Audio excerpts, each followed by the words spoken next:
Bongaon two Sealdah যারা যাতায়াত করো, এই ভিডিওটা শুধুমাত্র তাদের জন্য। কদিন ধরে দেখতে পাচ্ছি বনগাঁ শিয়ালদা লাইনে নাকি এসি ট্রেন দিচ্ছে, আর তার ভাড়া হচ্ছে কি আকাশ ছোঁয়া। তো সাধারণ মানুষ তো এই ট্রেনে উঠতে পারবে না, কিন্তু তোমাদের জন্য বলছি, জাস্ট কষ্ট করে একটা মাস এই ট্রেনটাই চড়ো।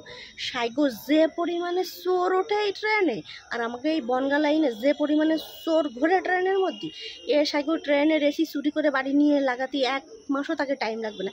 মোটামুটি 1 মাসের মধ্যে ট্রেনের পোঙা মারি ছাড়ে দেবে, ঠিক আছে? তো একটা মাস কষ্ট করে এসি ট্রেনে টিকিট কেটে চলো, তারপরে নর্মাল যে ট্রেন টিকিট হয় সেইটা কেটেই উঠবা।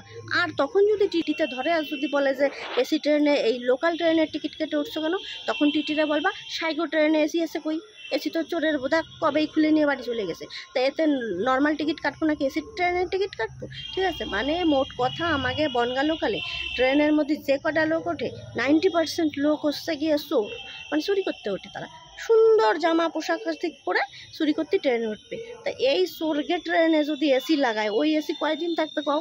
সাইগো মোটে ট্রেনেতে এসি খুলে নিতে 1 মাসও টাইম লাগবে না আগে। বুঝতে পারছো? তোমরা কষ্ট করে একটা মাস চলো, তারপরে তো এমনি নর্মাল ট্রেনের টিকিট কেটে এসি ট্রেনে উঠে পড়বা। এসি তো নাই সাইগো, কিসের আবার এসির টিকিট?